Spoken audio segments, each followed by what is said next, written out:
What'd you have for lunch today, Minty? Poutine. Poutine? Really? Yeah.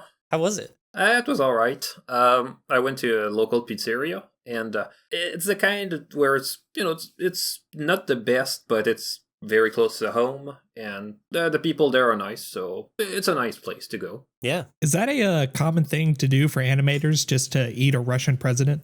Oh my gosh. You say that, but in French, they're spelled the same way. No way. I swear. I remember there was a TV show when I was a kid where one of the plot points in one of the episodes is that one of the characters got into a feud with the president because he thought it was a guy from Quebec who was just getting mad at him online. Oh my gosh. There was a nuclear missile headed straight to Montreal. Yikes. He was asked, like, can you please apologize to him for what you said? And he had to apologize to him. That's nuts. You had to apologize to Poutine. And when I was a kid, just seeing the headline on the Chiron saying, like, Poutine is getting mad at something. Oh my gosh. I was a kid. I was thinking, oh, is he named after the dish? They were getting very confused, very mixed messages from the television program. Just like, man, these Saturday morning cartoons are getting wild. I can't believe this delicacy rules over an entire country. I would like poutine if it wasn't for the cheese curds in it. It does have cheese in it, doesn't it? Yep. It's like fries, gravy, and cheese. Yep. There's frit sauce, which is pretty much just fries and gravy. You can order it at a lot of places, but it's not the same. Like, you feel like it's something missing. You can also order it with other stuff. Usually love to get it with some kind of meat, because you can just eat it as some kind of meal instead of just having it as a side instead of fries. You can have hot dog sausages, you can have pepperoni, you can have beef. Fair warning, I actually haven't eaten dinner yet. We're recording this somewhat late, so if you keep talking about food, I might just start drooling into my microphone. My apologies. Which this is a new microphone, so hopefully I don't sound absolutely terrible compared to everybody else anymore. Yay! Woo-hoo! You're saying drooling. I was thinking, you don't want to drown out the sound. Yeah, I mean, there's a pop filter on it, but I don't know how much that's going to do in the grand scheme of things. Hopefully it'll help a good bit. Hello, everyone. Welcome back to Out of Our Mains, the show where we're out of our mains, and you probably are too, because you're listening to some hopeless, colorful horse addicts ramble on about a show meant for little girls. I almost nailed it.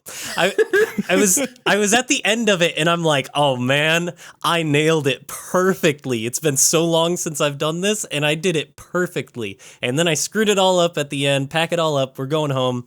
We're done.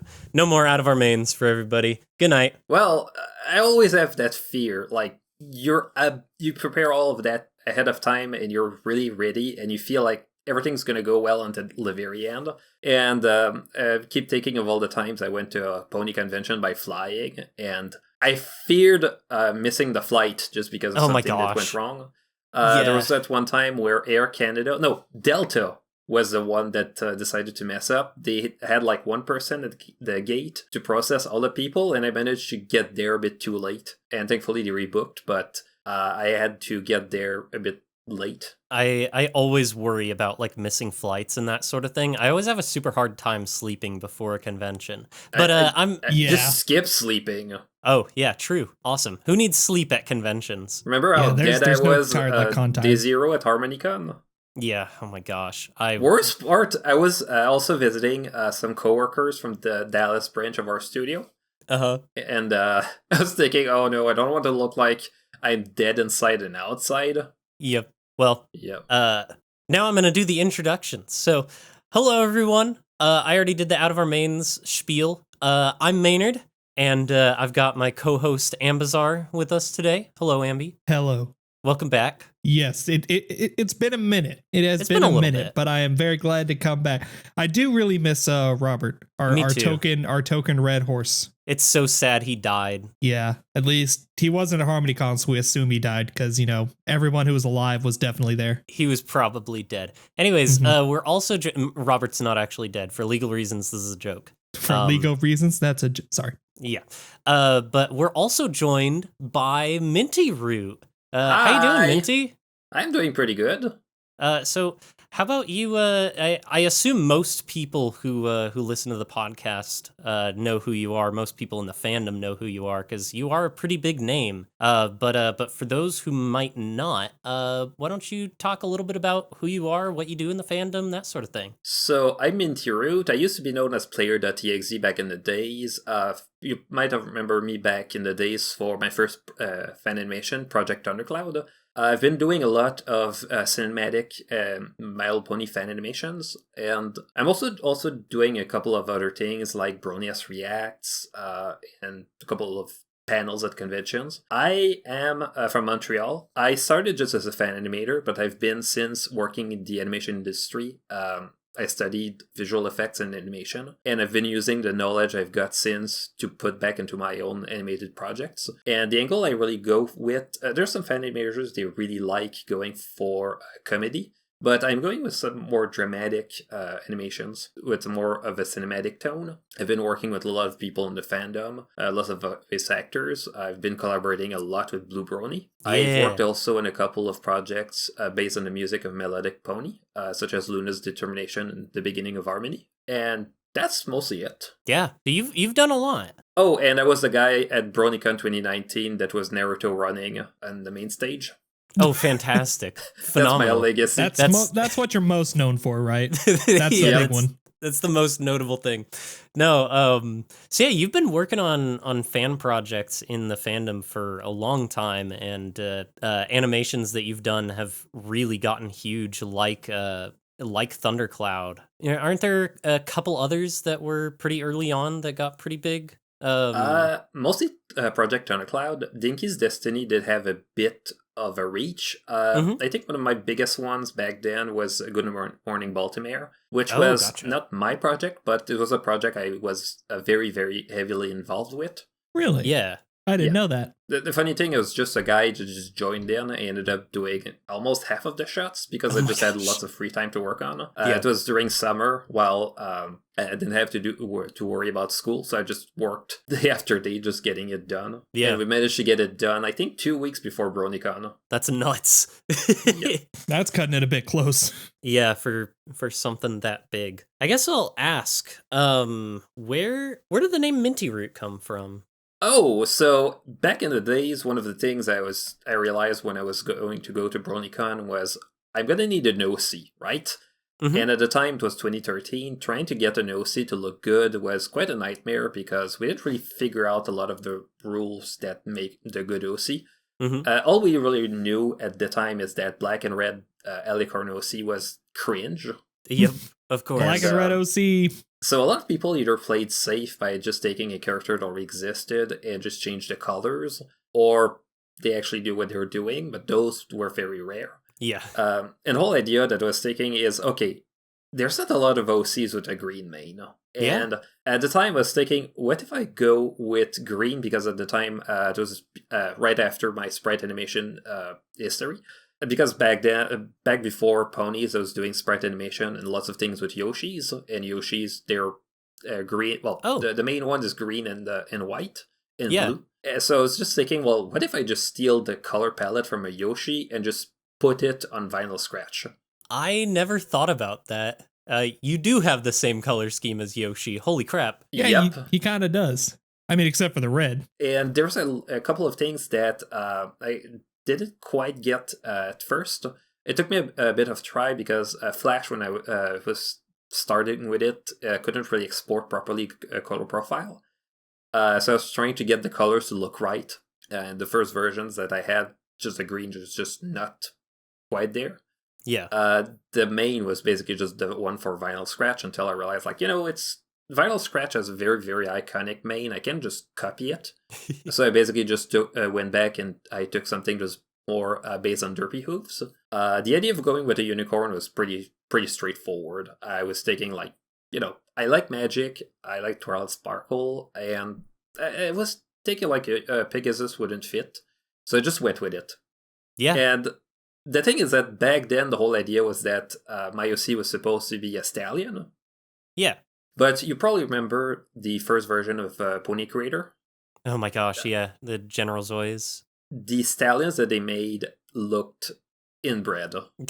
That's one way to put it. Yeah, they did look a little off. And trying to get the stallion to look right with the style I wanted, because I wanted something that was round and all. I just ended up going with the mare base because it just looked better. And lots of people just looked at it and thought, "Hey, that's a mare." And I was thinking, no, that's not a mare, that's a stallion. Until I gave up, and I was thinking, you know what? There's some people with mare OCs. One of the examples that was given back then, which is kind of funny in retrospective, was Forest Rain. I was told Forest Rain is a mare OC. Oh yeah, so. You're right. Yeah. So I was thinking, okay, guess I can go with it. The name that I had for the OC was just Square Root. I went with a cutie mark with the square root of -1 because back then I was studying electrical engineering. Okay. And the idea of going with imaginary numbers was quite big because we used it for analog, for alternative current circuits. Yeah. You basically use that to determine the phase. You basically do all the calculations using imaginary numbers because the way that they rotate just works with the phase that you need. Mm-hmm. The whole idea is, for example, capacitors, you're going to add plus I multiplied by the value of your capacitor in farads, and you multiply with the frequency. I don't perfectly remember the formula, but it all came down to the frequency. And for inductors, you'd go with minus I. And the whole idea is that you use that to determine the phase of your circuit. And I was thinking, like, it's pretty cool to think that a number that doesn't exist has a lot of impact. I was thinking, well, what if I have an OC that's a nerd that has a cutie mark that's an imaginary number because of the importance of those imaginary numbers in real things? So I just went with the that simple of a cutie mark. That's awesome. And I was thinking, cool. Let's go with Square Root as a name. It's very simple. It's kind of, it sounds like a stallion name. Then there was the whole thing about giving up and just turning my OC into a mare. And at some point asked me on Skype, just to give you a good idea of how old it is. Yeah, Skype. So who's the Minty unicorn right there? And I just realized, why not just call her Minty? She has green hair, she has a white coat, and she has the blue eyes. That was before the bow, but, that felt right as a name for her. So I just went with it. The bow was a later addition. I was working in Dinky's Destiny, and the whole idea was that with Dinky, was very inspired by design from Equestria Prevails. It was an aged-up Dinky, and she had a beautiful, I wouldn't say magenta, like a pink, like very strong pink bow in her mane. And I kept thinking, the idea was, okay, what if she holds a piece of an element of harmony inside her mane? Oh. Mm-hmm. And so I kept working on that, and I went with the mane for Dinky, and I realized, like, I'm going to steal it for my OC. And I just stole the asset for the bow, and I just put it on my OC, and people loved it. Yeah. Since then, I had actually added some backstory to the bow. The whole idea with the bow is that as a filly, Minty, she was just a unicorn, the lonely unicorn in the family of Pegasi. Mm-hmm. And she felt like she was missing something until she went to Broadhay with her family. And she saw a filly character with a big, big bow in her mane. Yeah. In the play. And she thought, I want that. I want that. I want the big bow. And she begs her mom, like, could you let me have a bow like that? And she was thinking, like, what character? And she tried to remind her of the character, and she couldn't remember that character until her mom just screamed, just ran to the actors of the play after the play to beg them to let her see what the bow looked like. Yeah. And the whole idea when she finally found how to get the bow and to make a bow like that, Minty just felt like something was there. And she didn't realize until later, but the bow is shaped like a butterfly. Oh. Which is pretty funny because the Blue Sky logo is kind of like that too. Yeah, you've got the Blue Sky logo as your bow. That's awesome. And the whole idea is that since she has her bow shaped like a butterfly, it helps her a bit feel like she has something to strive for, because one of the things she was hoping for a long time was to get notable enough for Celestia to pay attention to her. and maybe she'd get wings. And part of it also came down to the fact that she's adopted from a family. She was adopted to a family of Pegasi. Yeah. As the only unicorn, and for a long time she kept asking herself, like, where do I come from? Yeah. And she was thinking at one point, like, what if I'm the daughter of Princess Celestia? And for the longest time she was hoping that maybe once she finally did things properly, that Celestia would turn to her and realize, like, you've won. I've been your mother the whole time. I've sent you there win. to prove I've sent you there to prove your worth before getting you to become a princess. Yeah. And then later she realized that no, Celestia wasn't her mom. Yep. And that their parents were actually traveling pony magicians. Kind of like Trixie. The whole idea is that they had a traveling show, and they got a daughter, but they couldn't take care of her properly. So they had to give her up for adoption. Oh, gotcha. And basically, after they gave her for adoption, they kind of just never returned to Vancouver. But the thing is that they didn't think that she'd be traveling away, so at some point she finds them. Oh, fun. And she gets very, very confused. So. Yeah. Well, now we know the history of the lore. The lore, the Minty lore. We know the Big Bow lore. No, that's the most important part. at conference, turns out that the idea of having an opposite gender OC is not something big in the furry fandom. Yeah. So a lot of people got very confused when they saw my I had the badge with my OC on it.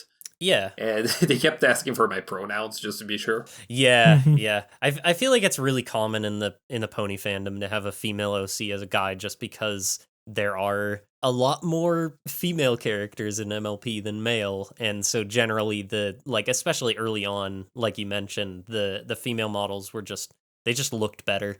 They were just done. There weren't better. A lot of pre-made, as somebody who was like kind of experimenting with that back then, there weren't a lot of male bases that were very high quality. Yeah. There was a lot of people just took the male base, but just took out the eyelashes. Yep. Yeah, that's how you do it. And I ended up just keeping them. And I keep thinking of that one. There was a clip at some point from the Late Show with Stephen Colbert, where he's basically saying, like, from this day forward, cartoon characters, male cartoon characters have eyelashes. Oh my gosh. And I kept thinking of that because it's hilarious to think about the idea that eyelashes are gendered. Yep, guys, I think SpongeBob is actually a girl. Oh my gosh. Wasn't there a game? Oh no, wasn't there like a film theory video on that or something, or am I going insane? I don't know. I know there was one on Pyro from TF2. I know that one was that might infamous. be what I'm... No, surely that's not what I'm thinking of. Well, anyway, that's not important. The only thing I'm thinking of is that he looks like a block of cheese, and Little Cheese is the only other male characters with eyelashes. Oh my gosh. There's a theory connection? There. What's the connection? The SpongeBob Lil Cheese theory. Was Weird Al ever in SpongeBob? Was he? I don't know. It feels like Johnny Depp was. Yeah, Johnny Depp was in SpongeBob. I feel like Weird Al has to have been in SpongeBob in some capacity. I have no clue. I know that for a long time there was like a huge internet argument of, is SpongeBob technically a furry? And it like tore people apart. Yeah. It's almost as controversial as our bronies furries. Hint, wink, wink.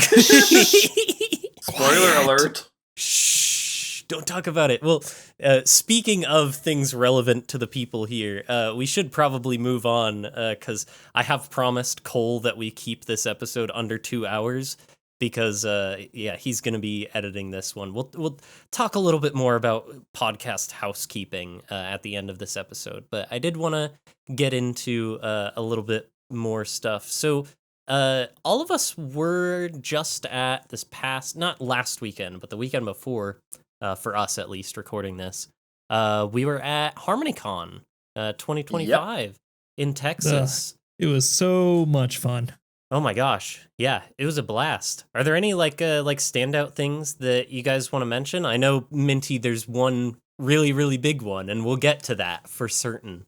But Is there any other like big events? I know we had our Out of Our Mains panel, Ambi, and Ambi actually, this convention was a big milestone for you, wasn't it? There's something big that happened with you at this convention. There was. I don't know exactly how to lead into this. You brought your sister to the convention. Oh yes. Well, I don't know if that would be with for me necessarily, but for my sister, absolutely. That's true. So yeah. Did she enjoy it? Oh yes, she absolutely loved it. So it was my first PonyCon since HarmonyCon 2023. I missed 2024. Yeah. But I went back this year. But it was my little sister who was actually working on her first ever YouTube video. Just like me at HarmonyCon 2022. Mm-hmm. It struck the inspiration to her. And so now she's using her art skills to make a bit of a video. She showed me a couple unfinished clips of it, and I think it's going to be really good. It's definitely going to be better than my first video. Oh gosh. That's really cool. Like brother, like sister. Yep. So she got to meet some really cool people, some of which she didn't know, but some of which she was actually very familiar with. Minty being one of them. She's actually a big fan of your videos, and she actually got to meet you, so that was pretty cool. Oh my gosh, Minty, did you I guess we're gonna talk about this here. Ambi, did you ever tell Minty the realization, the story of your sister's realization? Okay. When you told us about this, I specifically told your sister that we were going to tell Minty about this. So yeah, I think you should do the honor. She may be slightly upset with me for doing it like in this setting, but you know what? I don't care. So I think it was Thursday. It was day 0, wasn't it? That we went out to a it was called the Twisted Root. And I remember the name because it was us, my little sister, Minty, and then Rem was with us. Rem was with us, and there was one more, right? Was it Paramare or was it yeah, it was I don't think Paramare was. Wait. Oh no, okay, yeah. Rem was the last one I was thinking of. Yeah, I think it was just I think we were 5 in total. Yeah. So it was us, my little sister, and Rem. Rem Violet, who's also been a special guest on this podcast multiple times. Yep. And I remember it's called the Twisted Root because we kept making jokes. We're just like, oh, it's Minty Root's evil alternate persona. Yep. But anyway, we went there. And so my little sister, she was kind of absorbing it all. She told me she has a bit of social anxiety, but as like the weekend went on, she came more and more out of her shell. So she kind of enjoyed it more and more as the days went on. But this was day 0, and so she didn't really know everything. And I remember I told her, like, when I introduced her to Minty Root, like, this is Minty Root. She's like, oh, cool. And she kept thinking, she's like, I know who Minty Root is, right? Like, I want to say I know that name. And so we all sat down and we started eating. And then apparently it was really bugging her. She didn't tell me this until like near the end of the convention. So anyway, she was sitting next to me across from Minty Root in a booth. Mm-hmm. And she just pulls out her phone, goes to YouTube and searches it up. And then she realized who Minty was and like the fact that she's watched almost every animation he's put out within the last 5+ years. And so I unfortunately did not get to see this because I was too busy demolishing a burger. But she just looked up from her phone, looked up at Minty, who was eating a basket of chicken tenders. Yep. And she just silently started freaking out. Just shaking like a junkie, man. And it wasn't until like after we'd all gone back, and she just started like punching me in the arm, just like Austin, that was Minty Root, and I'm like, yeah, I told you it was Minty Root. And she's like, I didn't realize who it actually was until like halfway until we were like halfway done eating. Oh. And she's like, and I'm like, I'm totally gonna tell him that. She's like, you can't tell him that. And I'm like, why not? She's like, okay, you can't tell him that until after the convention's over. And I'm like, okay, fine. Well, I'll do that. Oh, when you guys told us that, I was dying. That was hilarious. It was so good. I'm sure that will be her first video is going to be about the experience she had at HarmonyCon, which was her first ever convention. So I'm sure there will be a whole spot dedicated to just that. Yeah, that'd be awesome. Yeah, that place, the Twisted Root, was really nice. There were some solid burgers there. Yes. And they had their own like real cane sugar soda. Yeah, oh my gosh. Yeah, the soda was... I don't know a lot of people that do have that. Yeah. Hey, Twisted Root, I'm just saying, if you want to sponsor us, like, we got you. Exactly. Yeah, we have the best way to segue into a sponsorship for them. Call us. Yeah. Twisted Root. the evil twin to Minty Root. And also, they make a good burger. Yep. And I remember the cane sugar specifically because I think Minty and I both got diet sodas. Yep. And we're just looking at it and we're just like, if they have real cane sugar soda and this is supposed to be diet, what is in this? Wait, yeah, what? Because the whole thing... And I'm just like, because one way or another, somebody's lying. Huh. Well, they didn't advertise real cane sugar on the diet one, so they probably used something that's not aspartame. Yeah. It just says like real Splenda or something like that. A real sweetener. Yeah. Yep. I just got some root beer, and I don't normally drink soda, but when I saw you got that root they had, beer like, at Twisted Root? I did. I saw they had root beer, and I saw that it was like I don't know if they made it in-house or if it was like a local brand or something like that, because it wasn't anything I recognized.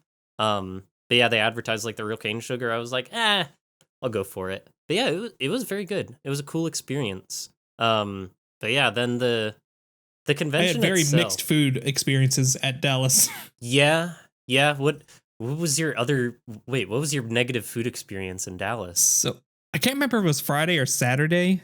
I think it was Friday. During lunch, we were trying to organize something, but everybody was kind of busy except for me and my sister. So we went to this local Mexican restaurant in downtown Dallas, and it was not very good. A Mexican place in Texas wasn't good? Yeah, well, we went there, and of course we got chips and salsa. You had to pay for the chips and salsa, which was the first Mexican restaurant I'd personally been to where you had to do that. You know, that's now a red granted flag. It was only like $4, and it was like basically limitless. Yeah. So I mean, it wasn't grotesque or anything like that, and it was actually pretty good. The salsa was a little spicy from little sister. She doesn't like hot food, but I loved it. I thought the chips and salsa was really good, even though you had to pay for them. The thing was, I Googled the restaurant and it said the average person spent $20 to $30 there. And I looked and like their entrees went anywhere from like 25 to like, there were like some steak and seafood dishes that were like $60 to $80. Yikes. Ouch. I mean, Yeah. steak, it for a really good steak, it makes sense. But the thing is, like, most of even their like typical like it was a lot of it was just like steak and seafood. Like most of their menu, I wouldn't even call it Mexican food. mm-hmm.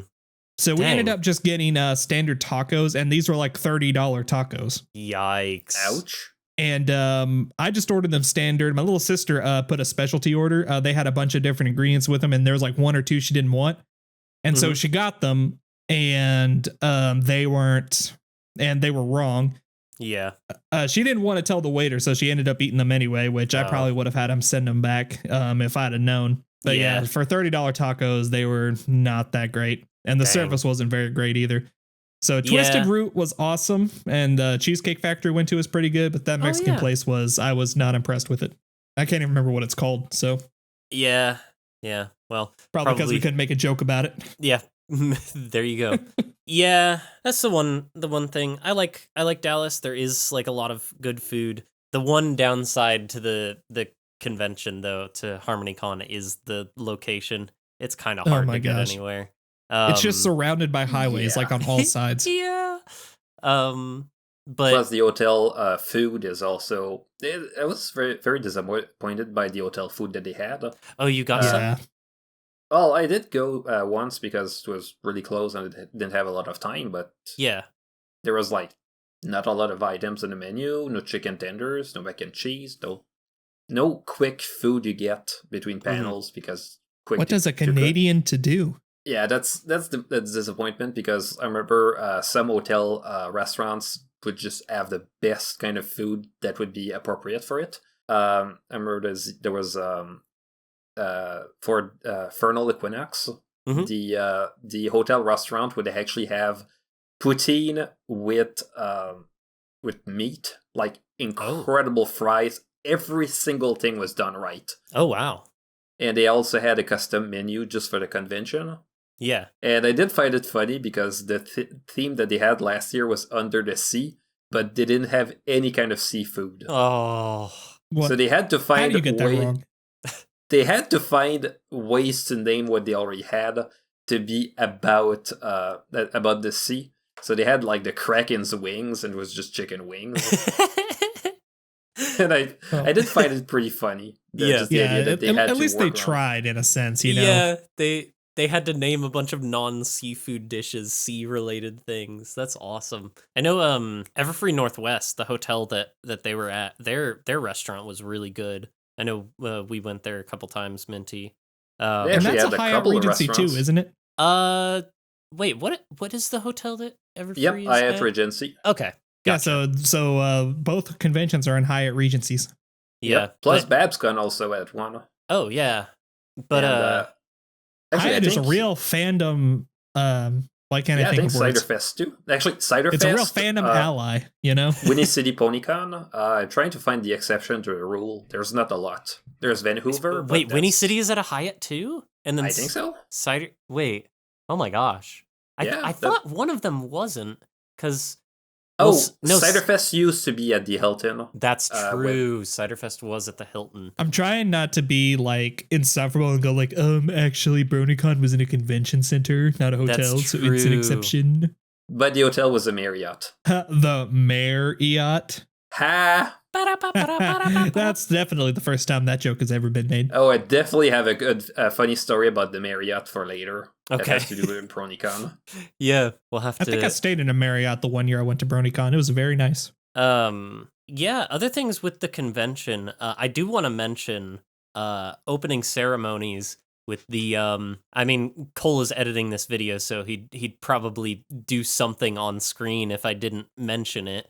But the opening ceremonies video with music by Color by Number, Blue Brony and Mathematic Pony, and visuals by a certain Studio Cinemagic. Wonder who that guy is. I don't know, but I hear he's a friend of PMV's. That's true. PMVs Aren't are we all friends of PMVs? PMVs are friends of mine. If you're not friend of PMV's, you're not a friend of mine. And I suggest you let that one marinate. Exactly. Unless the PMV's first name is John, then don't be friends with them. Don't be friends unless with it's John PMV. We don't like that guy around here. We hate John PMV. We hate John PMV. Cole, put something in the background that talks about hating John PMV. But yeah, we had that intro animation that was phenomenal. The intro PMV. It was, what's the song? Pony Therapy. Yeah. Oh my gosh. Pony Therapy. Yeah, the song is really catchy. I've been listening to it on repeat ever since it came out. I've been listening to it a lot. I gotta add it to my car playlist. It's really nice. It's really fun. It's very goofy. Also, for those of you who don't know, who have seen that intro PMV, I don't know if you guys caught this. So Cole, in the intro PMV, if you see the little faces that come up when they're discussing their problems, they say, "I'm sad and lonely. I have crippling anxiety." Do you know who those two ponies are? Who the two ponies they showed were? I cannot remember. So Cole put up face shots of his girlfriend's OC and his own OC. Really? For those two, yeah. That's a pretty good cameo. Yeah. I don't know if a lot of people caught it, but I certainly did not, but I'm the most oblivious person I know, so that I felt like the colors were familiar. I was thinking, is that a Memoria reference? Because his OC looks a lot like Memoria. Yeah, his OC does have like the same colors as Memoria. The like light green and the like pink, I don't know what you would call it. Like the very like light lighty colors, the like Celestia main type thing. I hate to say it to Cole because I know like he's stretched thin as it is already, but I really hope that like his PMVs being in the opening ceremonies just continues to be a tradition. Yeah, oh my gosh. I don't imagine that it won't be. Like, I feel like just after last year, I think everyone kind of expected Cole to do another intro PMV for this one because people adored the Black Parade PMV. Yes, and they played it at the closing ceremony this year. I was so glad because I didn't get to see it last year. It was really weird because the displays were completely different, so they had to like adjust the aspect ratio. But it was still cool. Yeah. I highly recommend if you haven't seen it, pull it up on like a big screen and watch that. The slogan of Studio Cinemagic, at least it used to be, is PMVs made for the big screen. Yep, your phone doesn't do it justice. You need a full sound system for that. Yeah, I had to show because Ambi, you and your sister hadn't seen the HarmonyCon one, I remember before opening ceremonies, I was like desperately trying to show both of you guys the one from the previous year on my phone, and I'm like, I feel bad doing this on the phone, but like you need to see this, you know? Oh yeah, I can only imagine how loud the reactions were from people. Oh my last gosh. year. People were screaming, and I think everyone started applauding at the like beginning of it, because I think everyone thought that it was only going to be like 30 seconds long, because there's like a little break in Black Parade where it leads into the proper song. It's got like an intro, and then it leads into the rest of the song, and people applauded thinking that it was over, and then it just continued, and people were going nuts. There's got to be a video on YouTube of people reacting to that during open ceremonies last year. I got to find it. I'm sure there is somewhere. Ever since that convention, like I'd heard it before the convention, but like My Little Romance's cover of Welcome to the Black Parade, that's been like dominating my playlist for the last couple weeks. Yeah, it's very good. But yeah, and I'm so glad that Cole got more time to work on the one for this year's HarmonyCon, because it paid off. It was really good. It was so good. There were like so many unique visuals and cool stuff. But anyways, we should probably move on. Long story short, subscribe to Studio Cinemagic. And Please. watch his videos on the biggest screen you can. It's worth every frame. Rent out a your theater. local movie theater. Yes, exactly. Yep. Rent out a theater if you It's can. called Cinemagic for a reason. Exactly. It is cinemagical. It is. I don't know why, but the way you said that just made me laugh. That needs to be his new slogan. It's cinemagical. I'm sure he's said that hundreds of times. I need that as a fridge magnet. I can hear the trademark when you're saying it. Have you guys seen the Twitter account Cole Quotes Daily? I didn't know that was a thing, and now I'm mad that I didn't know that was a thing. Yeah, now I need to look really into good. it. Yeah, you need to look up Cole Quotes Daily on Twitter. I think Winver is working on one for Blue Sky as well soon. But it is definitely on Twitter, and there are a lot of really good Cole quotes on there. Found it. Yeah, there's one that's just I think the most recent one is just fascinating, and it has him sitting in the concert hall in his Rainbow Dash onesie. Do you see it? Yep, I see it. Cole, if you could put that on screen. I want to preemptively apologize if you miss out on any legit Texas barbecue because of me. Oh yeah. Yeah. I'm going to be eating it all day. Yeah. But yeah, definitely check out Cool Quotes Daily if you haven't. Audience at home. It's phenomenal and needs way more followers. What? Wait. I'm already following this? When did I discover this, and why didn't I appreciate it harder? That's awesome. But what else happened day one? I know, Minty, you and I were running around throughout the entire convention just trying to get something recorded for a project. Something. Yeah. Yep. It was a blast. It was a lot of fun running around recording that. I know you directed most of it, so thank you for doing that once again. But anyone listening, you'll probably find out what that's for in the next couple months or so. But it's a big project, and I'm looking forward to like getting started on that. Panels. I'm having a hard time remembering what panels I was on, because I know there was the Out of Our Mains panel. There was a Blue Pony. I'm not, because that was the only one Appreciation I was panel. on. I wasn't on a lot of panels this year. I wasn't either. I don't think I was on any panel with you, actually. Were we not? Did we not share any? I guess we didn't. No. I guess the Smash Bros. Game, but I wasn't on that either. So yeah. Yeah. Well, wow. You were supposed to, I think, but I think the I wasn't a CG this year. Oh, right. Yeah. Really? I didn't make the cut. So I thought I was thinking maybe you didn't apply for some reason. I've seen some people just not apply because they were not thinking they'd be able to make it. Oh no. This time, yeah, I applied, but I didn't make it. I didn't expect to. I was surprised that I made it last year. But the one thing I was a little bit upset about was not getting a Broniest panel. But oh yeah, no, that I would have loved it. I do Yeah. feel maybe we just need to release more episodes. Yeah, I think it's just there's not a whole lot of Broniest episodes out just yet. There were 3 by time HarmonyCon came around, so But we got more prepared. you've got more prepared, got more people who are going to be a part of it, more big people. Stay tuned. And we're getting more ambitious. Yes. Especially with the funny the skit. A skit that we're working on. I'm looking forward to doing more for Broniest. But yeah, were there any actually I think now would probably be a good time to go into it. Minty, there is a big premiere that you did at That's HarmonyCon, right. correct? Yeah. That's right. Well- Bright Eyes and the Thunderclouds. Yeah. Tell Which us is a a little remake. about that. So, I need to talk about the whole backstory for it. Yeah. So, Bright as the Thunderclouds is a remake of a project I've done back in 2013 called Project Thundercloud. Mhm. And Project Thundercloud is kind of a scam. What? So, basically, that's a bold thing to come forward with. so to give you a good idea, think of it, it's summer 2012, and you discover the fandom, and you realize, like, oh, they're really talented people. I want to join them. Like, I see all the crazy things they're capable of doing, and I think, like, I would love to be part of it. And then you see the My Little Pony physics presentation video, which was, you realize, like, okay, they're very, very dedicated to that.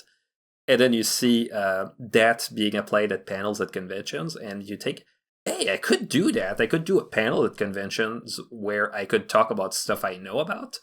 And it turns out that one of the things I was working on back then was sprite animation in Flash. So Yeah. I knew the one software that MLP was using to animate their characters. I was thinking, what if I run a panel where I just explain how Flash animation works to an audience? And then I hear BronyCon 2012 happened, and I hear, oh, they're going to have another one in 2013 in Baltimore. What if I try myself? What if I gamble it? I just submit an animation panel called Animation is Magic, where I just talk about Flash animation and a bit of more things about it. And then in January, like right after my birthday, I receive an email saying, you've been approved for a panel. Oh no. And I was thinking, oh, I could actually make it happen.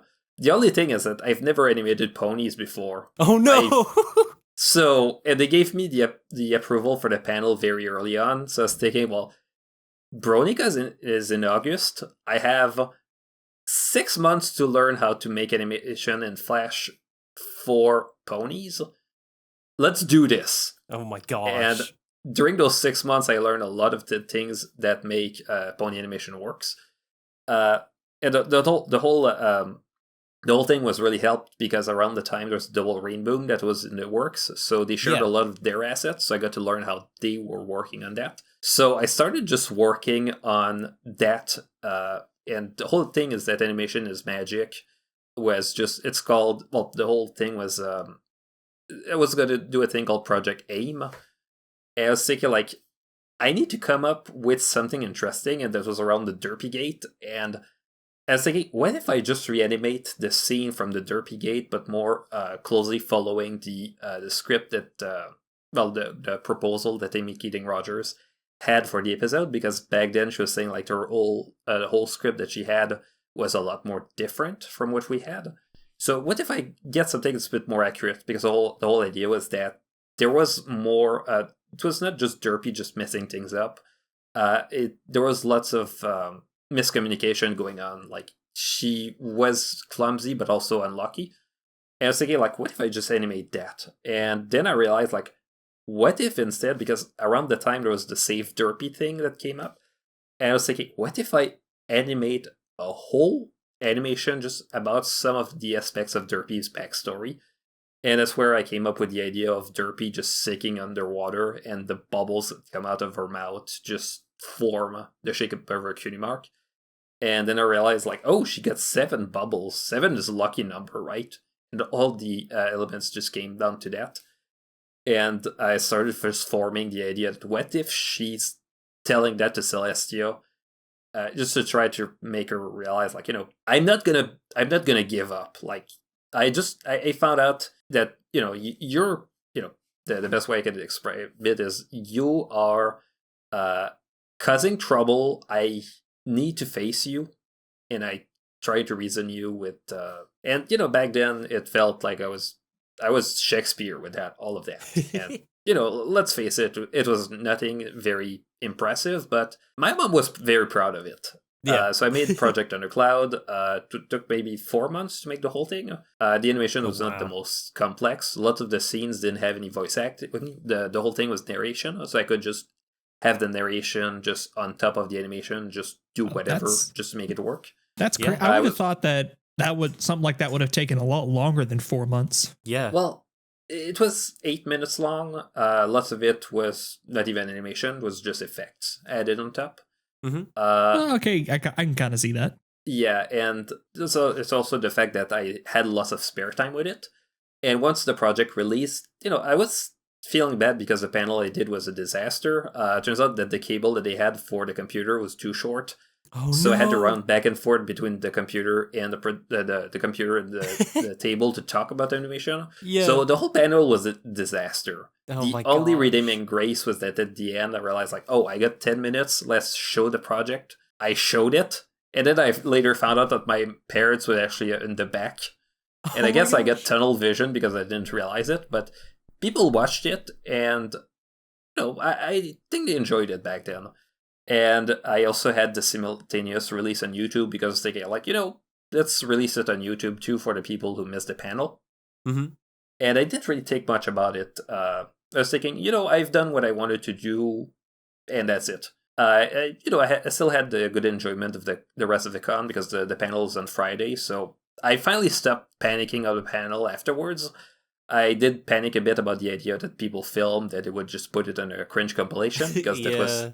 I was thinking, like, oh, it's that bad, right? The big fear, the big brony cringe compilation. Am I gonna show up? Am I not?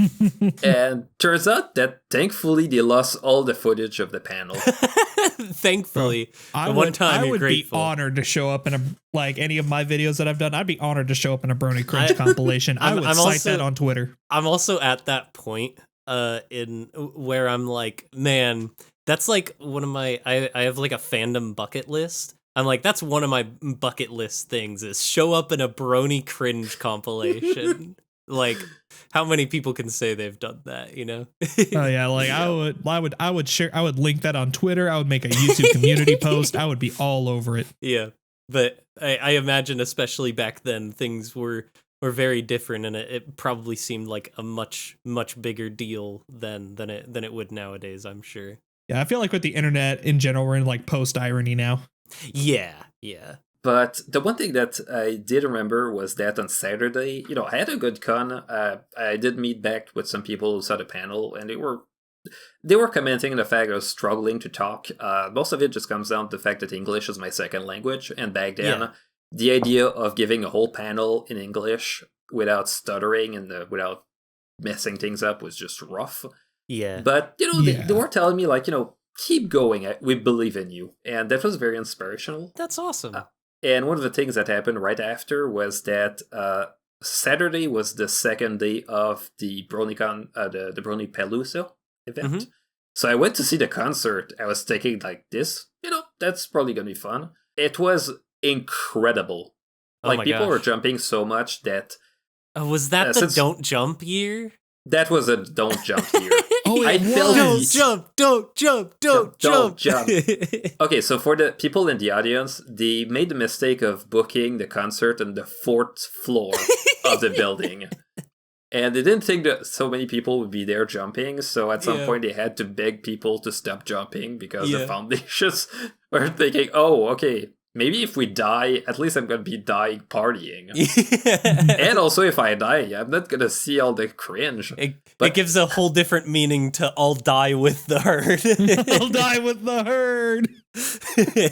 But I was inspired to do more. And when I returned home, one of the things that did happen is that I met with a group of bronies that were local. Well, local to me. Mhm. And I was really inspired. Like I was thinking, I'm gonna actually make friends because I was lonely before, and the idea of making so many friends just meant a lot. Yeah. But I did think a lot about the animation that I did. I was thinking, oh, it's nice. Some people watched it, and that's it. Yeah. It went on EQD. Oh, And back no. then, when it came up with an animation, people were losing their minds. Yeah. So the whole idea is that we drove back home with my parents on Monday. Tuesday, I just wake up, and I woke up very late because I tend to do that on vacation. Mhm. I go on my phone. I check my notifications. Just you check your phone once in a while. It was exploding. The Oh, no. amount of notifications I got because of messages on my YouTube channel was massive. And I Yeah. was thinking, like, I would love to do a proper sequel to the project. And the whole idea was, okay, what if I expand the whole idea of the project? And the idea that came to mind was, okay, what if the background 6 actually comes to save the day? Like, what if Yeah. the background 6 actually has a connection to the elements of harmony? And the whole way of picturing it is that the elements of harmony are tied to the main 6, but what happens with the main 6 if they're down? Yeah. And I was thinking, like, there's probably some hope that the background 6 might be able to actually share those values, the elements of harmony, and that the values of the elements of harmony are tied to values and not just people. Yeah. And I was thinking of it like a message to fandom, the whole idea of, as a fandom, we have our own place. We're not the show, but we have our own place. Mhm. So what if there was a whole background team that just comes to help? Things just didn't go the way I was hoping for. I had to do a lot more animation I did have more time, but I had some personal problems that were going on with my life. Oh, gotcha. And that's partly why the project turned out to be a mess. The other thing is that I was not the most experienced with the project I wanted to have. There was a whole background 6, but trying to cast every single character would be a mess. Turns out the project was way too big for my needs, and I ended up releasing a project at the end that was not the most satisfactory, but Gotcha. and thankfully I was going to go to an animation school to actually learn how to actually do the things. Yeah. So I was thinking, like, maybe I'm going to release it and I'm going to have some kind of blank slate to keep going. And turns out the blank slate was Dinky's Destiny, which turned out not to have turned out the way I wanted to either. So and around the time of that, things didn't go well, and that's how I ended up on Good Morning Baltimore. Like, I was thinking, like, I'm currently in animation school. I changed my path of life for animation. Yeah. I'm not gonna give up, but also I don't know what to do until PD actually came to actually encourage me to keep going, and that's how we ended up releasing the project in the form we had. And part of it just came down to the impact of it, and took me a while to get back on my feet to actually get projects going. Yeah. Luna's Determination took 2 years. I say 2 gosh. years, but I had to redo the project because the first version was terrible. Yeah. It released at Nightmare Nights 2017. Then I finally found a formula that worked, because with Project Undercloud, the idea that I had was, what if I make a series out of it? And I kept thinking of the big picture instead of just thinking of one project. With Luna's Determination, it was pretty much just a blank slate, just one project, and it was it. Then The Fall of Sunset Shimmer was just one project. Then The Beginning of Harmony was one project that did have some ties. And turns out I realized that, I can just do it that way. It's much, much better to just release one thing at a time. I might work on a future project in the parallel too, because sometimes you're going to be near the end of production, you're going to be stuck with some steps where you don't really have much to do while you wait for other people to do their things. And I realized, like, let's do it that way. And at some point around the production of Missing Out, I was thinking, like, this is my 4th animated project I'm proud of. What if, and the whole plan that was early was, what if I just go back and just remaster Luna's Determination? Because I realized that a couple of the things I was hoping to do for Missing Out would have been perfect for Luna's Determination. Until I realized, like, oh, what if, and the idea of just going back on the Project Undercloud was tempting. I was not too sure, because the whole idea with Missing Out was that I was trying to tell people, like, let's go forward, let's not be stuck in the past. Yeah. But it was still it was still tempting to go back, and I ended up I was thinking like I can't remaster it. Like it's definitely a different vision that I have, and just the idea of remaking it from the ground up, but getting rid of the idea of Celestia turning evil, just fitting with the idea of Derpy and the idea that she has to face a storm that she's terrified of. Yeah. I felt like it was just working. Oh my gosh, yeah. It felt very like it felt very grounded, and like it was simplistic enough that I don't know, it was really good. I like the direction that you took with Thundercloud, with Bright Eyes. There's one thing I did notice, because that was after the movie came out, and you remember the one scene with in the movie where Derpy just jumps to save Twilight? Yeah.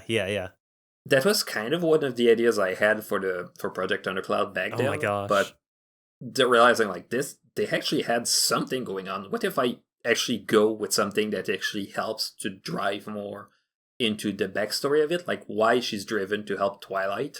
Mm-hmm. And that's where Tempest Shadow's cameo came up with. Yeah.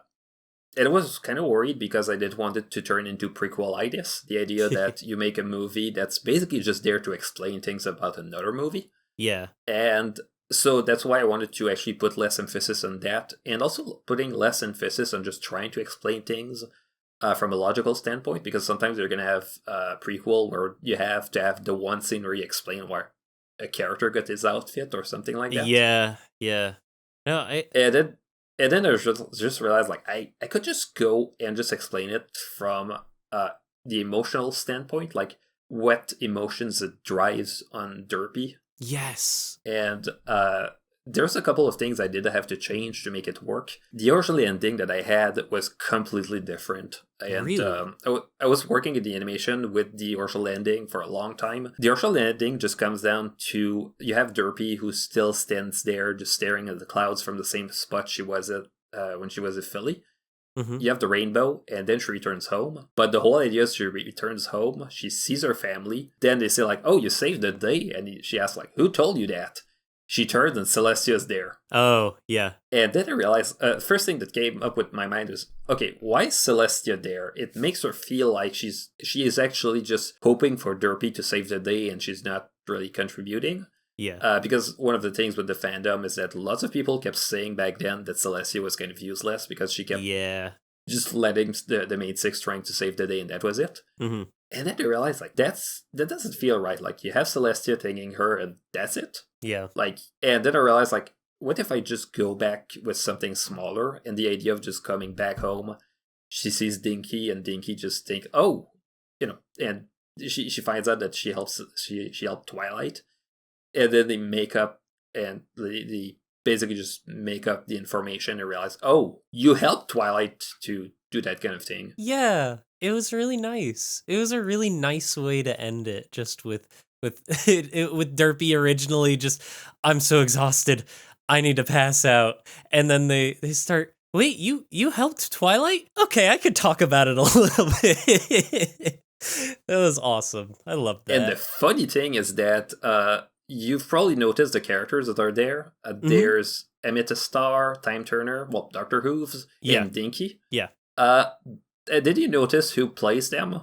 No, I didn't. So that was a thing that I kept as a surprise for a long, long time. The VAs I got were the original voices from Project Thundercloud 2 and Dinky's Destiny. No way. No shot. It originally came down back then. I actually came back in contact with Nicole Goodnight to voice Dinky. Mm-hmm.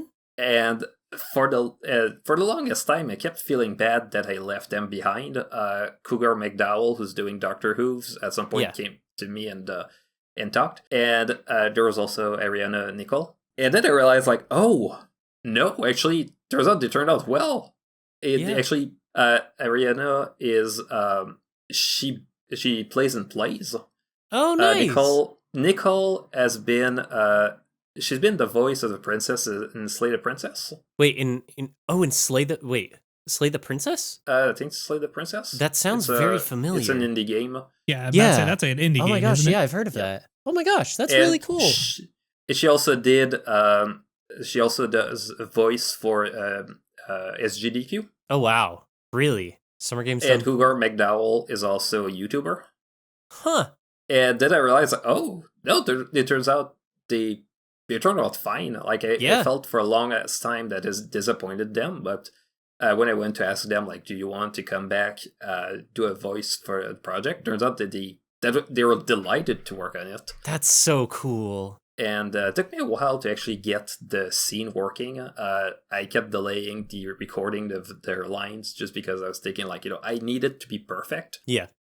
Also, just to make sure it was perfect, the set that I had for the house was rendered completely differently. I rendered it in a way where it was as easy as possible to re-render if I had to do any changes. Yeah. It's something I also did with Missing Out. The set for the house, for the interior, was done for real-time rendering. It did help a lot to get the proper look. Yeah. Yeah, it turns out that the scene just worked. And just the idea of bringing Dinky, super excited, just drove everything together. Yeah. The scene of the flashback where she remembers Dinky as an orphan was also added later. Originally, the idea was that you just have Derby just saying, like, she's screaming, like, I can't, I'm a failure. And it was originally cutting straight to her at school, where she's asked, like, what does your cutie mark mean? But then I realized, like, oh, it needs a beat where she's giving up.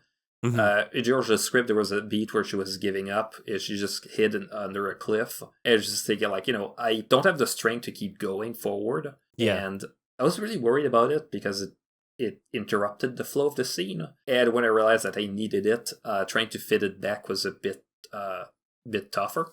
And yeah, it turns out that it actually worked well. Just the idea of explaining a bit better the relationship. And also the idea that you have Derpy being screamed at by her own mom. Like, what are you doing standing there? You need to help them. It's also interesting because I had to explain in the animation what's the relationship in terms of family. Because the whole idea is that you have the scene back in the one scene where you have Fluttershy being told, where she screams she's peeved.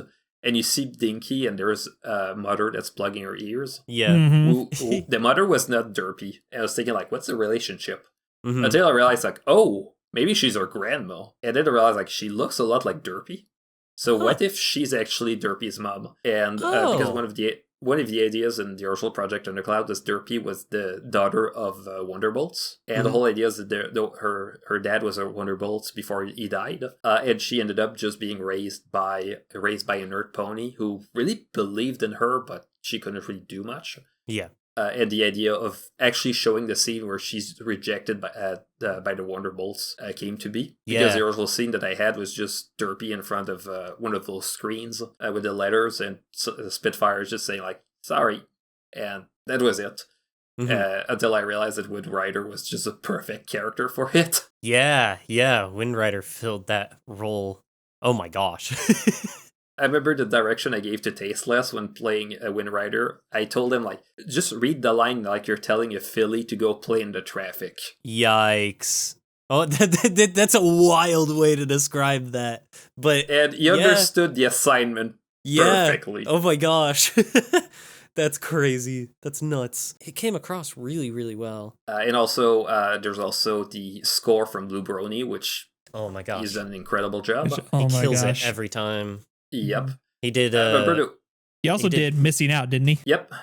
He was not involved in the Fall of Sunset Shimmer, but he ended up just asking me when I was planning for Missing Out, and I was thinking, like, you know what, let's do this. And it turned out he did an incredible job, especially with Missing Out, because it needed to be nostalgic, but I didn't want it to turn into something pandering, because you at the time was really worried, because one of the driving factors was the idea that nostalgia can be very, very toxic. Because at the time, lots of people were talking with Star Wars and say, like, it needs to be more like back in the days. And turns out lots of people are saying, oh, let's just put lots of references to something that already exists. You don't want that. You want something that's good instead of just trying to pander by just throwing things. And it needed to have the sense of nostalgia, but without just playing the My Little Pony theme every single time something important happened. Yeah. And he ended up making a theme based on the way that the holographic tree was built. Yeah. When I showed him a clip of the holographic tree animation, And at some point I realized like, oh, I can actually reuse that for the montage for the when you actually see things going back to normal. Yeah. Which was actually a thing that I had to do to try to explain to the audience that everything went back to normal without straight up telling the audience. Yeah, everything went back to normal. Because originally the idea was to just show the scene where you have the photo again, but without Starlight. Mm-hmm. And then I realized like, oh, I gotta add back all the scenes that just happened, but without Starlight. Yeah. And then I was like, what if I add other bits as a celebration of all of those things? But the whole thing is I was thinking, what if it's a celebration but in a bittersweet manner? Because the whole idea is that she's looking at it and she's thinking like, do you have Starlight missing out of all of those things? So when you look back at those scenes, you don't feel the same kind of thing as you'd get with that happy, happy feel good. Like we've been through all of those memorable things. And that's where you have the scene where you also see the Golden Loop Library just explode. Yeah. Mm-hmm. And originally that part was also completely different because the whole scene was the original script I had for Missing Out was just a conversation between Starlight and Twilight, where Starlight is just saying like, I want to go in the past, just join you as with your friends back then. And Twilight is trying to reason with Starlight, just saying like, you can't do that, you're gonna screw things up. And Starlight just says like, I know how to not screw things up. And she at some point she just asks Twilight like, am I selfish for asking the same thing as everybody else? And Twilight doesn't know any way to respond until Twilight just asks her like, are you ready to just start pretending like laughing at jokes where you already know the punchline? Mm-hmm. Like you will never be surprised by those events that are happening because you already know about them. And Starlight realizes like, maybe you're right. And she changes her mind. The whole idea is you have the camera just panning up because you have the shot of the Golden Library. The camera just pans up to the sky and then pans down and you see the Golden Library is no longer there. And Starlight and Twilight are just still there, just staring. And unfortunately that shot I couldn't make work. So instead I had just the library just exploding, which turned out that was not that hard to actually animate because turns out in the episode they also don't actually show the explosion. They just show some basically just some explosion effects on top of it. Interesting. I never noticed that. So I basically just did the same thing. The only thing I really changed was that I added some alpha animation to basically have some cracks form from the buildup of pressure, and then I just deform a bit the model, and it just worked perfectly. And through all of that montage, you had the music that Blue Brony did for the holographic tree. It did a different composition, but it turns out this using was just some perfect. of the motifs and whatnot. Using some of the he same knew ideas. exactly what he was doing. Yeah. And when it came down to Project Undercloud Remake, I was just, he was saying like, oh, do you want to do it again? I was thinking like, yeah! Yes. No, Blue Brony is phenomenal. I wish I knew him better. I wish I got to chat with him more because, all the stuff he's done, I'm a huge fan of. He did the intro theme for Broniest React for us. Which I feel like he deserves more followers. He really does. He is really so deserves talented. more attention. Yeah, go subscribe to Blue Brony, follow all his music stuff, and go follow him everywhere where you can. He's awesome. I feel like there's an important question we haven't asked yet. We haven't? We haven't. Mm-hmm. Okay, let's go. So, what's the important Minty, question? Yeah? have you heard of the Out of Our Mains podcast? That is an important question. Have you? I feel like I should know about it. Do you think they would like me? I think they'd be pretty big fans, personally. Yeah. I've been trying to get on that show for years, but they've never let me, so maybe they'll let you on. But Minty's done some pretty monumental things. I bet they might let him on as a special guest. You just got to contact him. That's true. He's big enough. He'd give them enough clout, unlike me. So. I'm not quite there yet, but I think Minty could make it. Yeah, definitely. It's a bigger deal than showing up on like Equestria Daily or anything like that. So it's huge. It's huge, guys. Huge. It's huge. It's you. No. But thank you again for coming on, Minty. But all that said, Blue Brony's awesome, and yes, he is. I'm so glad with how the Thundercloud remake ended up turning out. I know there were some technical difficulties with the panel at HarmonyCon at the beginning. Oh yeah, that were really rough. There was like all the static that was coming through. There was the static Pibby monster was trying to invade Project Thundercloud.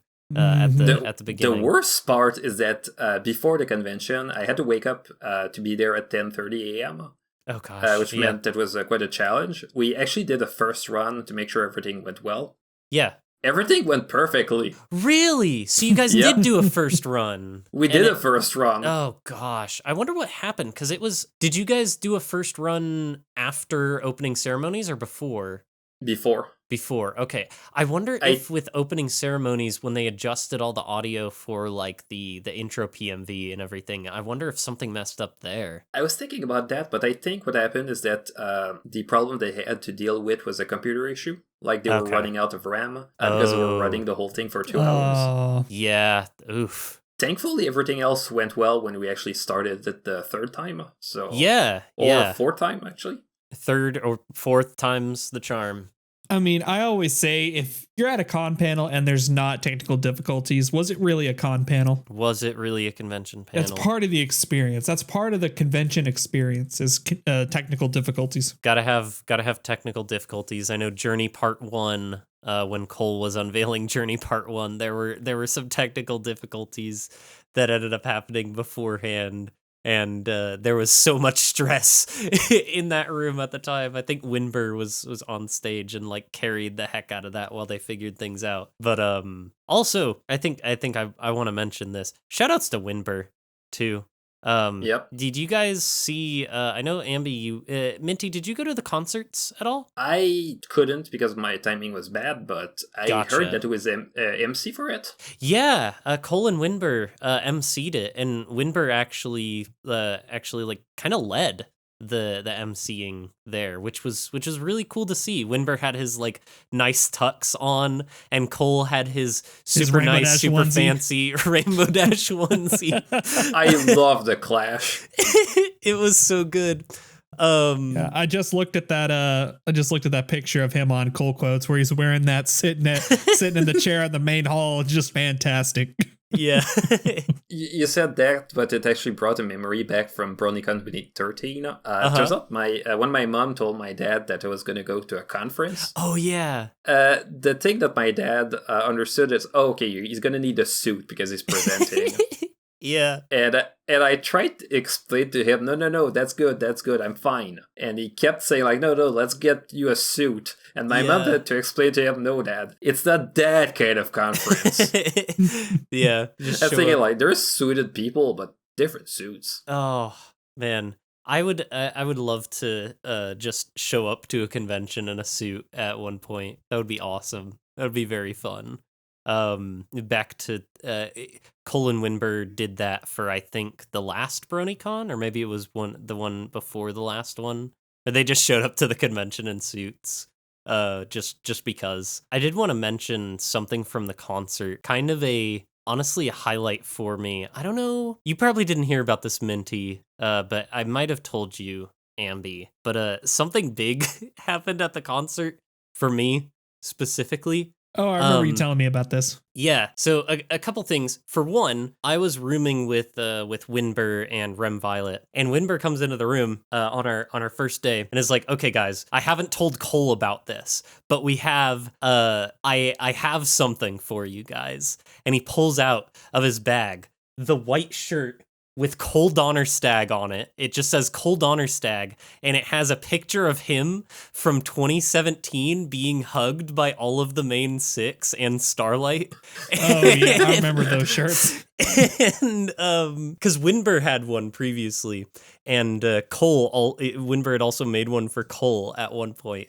But he's like, I haven't told Cole about this, but I want you guys to show up to the concert with these. I also made one for Emily, Umels, Cole's girlfriend. Shoutouts to her too. She's really cool. Yes. They do Friendship is Content, a different pony podcast. We're allowed to acknowledge the Competition. existence of other podcasts. Oh, that's true. That's true. Yeah, never mind. They don't exist. I just beat my mic so hard doing that. But yeah, he had shirts for each of us. So at the concert, they did a bit where Winber went up with his microphone and he's wearing his suit and he starts talking about like the magic of friendship, like, you know, friendship is why we're all here, and that's why I wore my best friend on this shirt, and he unbuttons his tux and he has the Cole Donnerstag shirt, and then Cole walks up on stage in the Rainbow Dash onesie with the Cole Donnerstag shirt over top of it.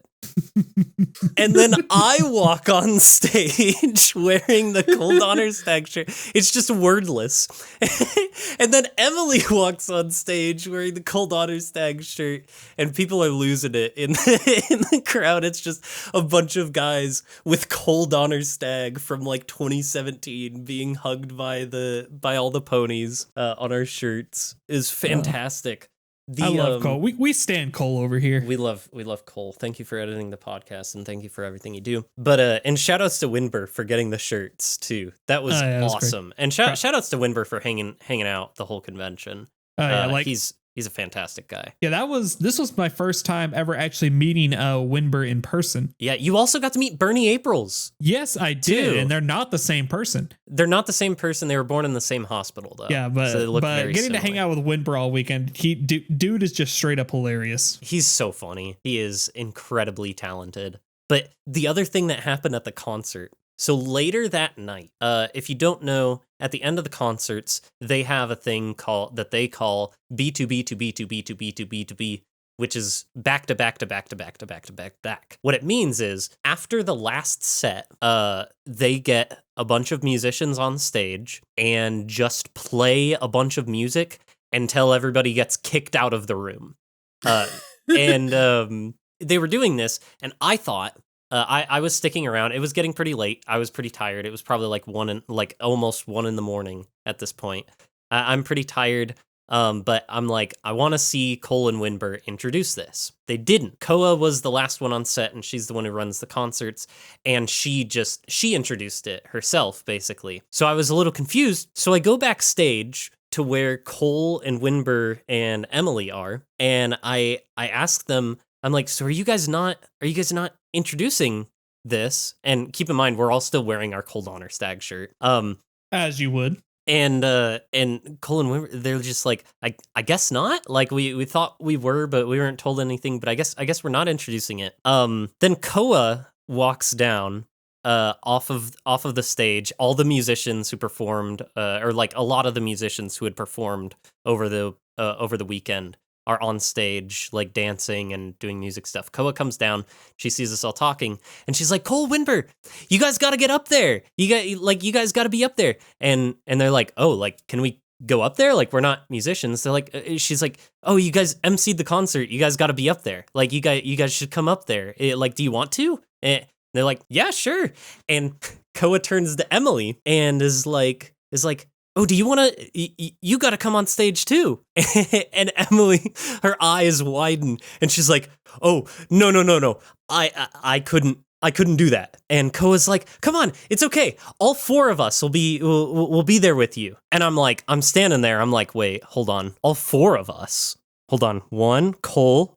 2, Winber. 3, Koa. Who's person number 4? That would be me. I was person number 4. So I end up on stage during the last quote unquote set of the concert, just dancing terribly. And I was there until the end of it, until we all wrapped up and went back to our hotel rooms. That was an experience, and not one I was expecting to have. Mr. Someone is my favorite horse musician by far and away. Me too. Yeah. I am technically a published musician, but we won't get into that. But yeah, it was a different experience. I did not expect to be dragged onto the stage during Coachella. But Cole and Emily actually left like maybe 30 minutes into it or something because they were tired. But me and Winber stayed up there the entire time, and it was a blast. It was a ton of fun. I regret that I was not there because me and my sister, we were conked out at that point. We were so tired. I don't blame anyone who left. Again, I was getting ready to leave myself, but then I was on stage, so I'm like, I may as well take advantage of this opportunity while I can, and I'm gonna hang out here. Yeah, screw it, we ball. But yeah, that was definitely my highlight of the convention, because yeah, I'm not really a dancer. I'm not someone who has like is super into dancing or anything. But I was up there, so I was dancing, and I was happy to be there. I got to quote unquote DJ as well for like a second. By that I mean I pressed a button on the DJ set because Koa told me to. I had quite a few highlights. I think my highlight was the Out of Our Mains podcast panel. That was just so much fun. It went so well. It was a good time. That should probably be uploaded to our YouTube at some point, right? I still have to. I'm the one who recorded it, so I still have to send Maynard the footage. Yeah, once Ambi sends me the footage, I'll upload it as soon as I can. So that might be up by time this episode goes up, or it might go up afterwards. We'll just have to see where things go. But the Out of Our Mains panel was really fun. I actually signed more autographs this year than I did the year I was actually a community guest at HarmonyCon in 2023. There were a lot of people asking for things to be signed. There were. I kept count. I signed 2 autographs the year I was a community guest, and then I signed 4 that weekend. So. Have you ever had to sign something really strange? Not that I can remember. Actually, yes, I have. But tell me about yours first. At BabsCon 2 years ago, I think, I was asked actually to sign a lemon. And what? And they told me, we're actually going to sell the lemon at the charity auction. That's so cool. Okay, but how much did the lemon sell for? I don't remember. I don't think it was that much, but... This is critical information, Minty. At least enough to be worth putting on the charity auction. Yeah. That was that one year. I actually put for the charity auction a figurine that I had of Rarity, signed by Tabitha St. Germain, and I think it just went up for like $20. No, what? It was an EQG figurine, not a pony one. Man. But still. I mean, $20 for charity is still $20 for charity. It is. I guess so, but I feel like I could have just given them $20 and just kept it. Whoever got that was a steal. Oh, yeah. You got a figurine signed by Tabitha for $20. That's crazy. I think if you were to go to the autograph booth, it would cost more. But I had to, I got to sign from the first Great Panel Randomizer at Cider Fest, not last year, the year before. So the one in 2023. We had the Great Panel Randomizer, and we had the free charity auction at the end, but we forgot to hand out something. It was a giant, it was like I don't even know what to call it, what the texture was, but it was like a framed picture. It was one of those pictures that has like a fabric-y feeling to it. Like it's a fabric portrait. Do you know what I'm talking about? You're not talking about like a wall scroll, are you? I don't think so. I don't know exactly how to describe it, but basically it was a long portrait of a bunch of horse butts. Not My Little Pony characters.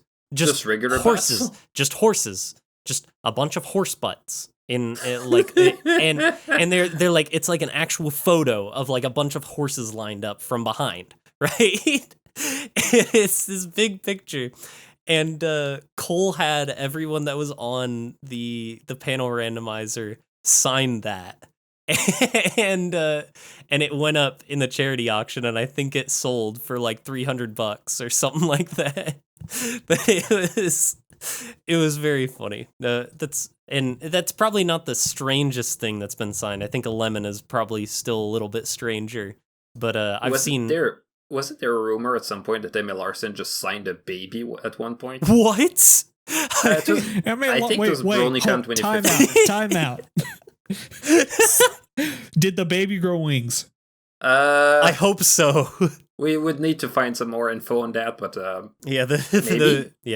jury's still out on that one. I remember BronyCon 2013. The one thing I was very salty about is that at some point, it was at that con and it was running to give bro hoofs to a lot of people. And I was just right next to all the people that got bro hoofs. So I was thinking like, oh no. Oh. So I made sure at BronyCon 2015 for good luck to get one from him. That's awesome. And That's on my bucket list. Get a bro hoof from M.A. Larson. Yeah, I hope he comes to more pony conventions, because I know he was at a TrotCon, right? Yep.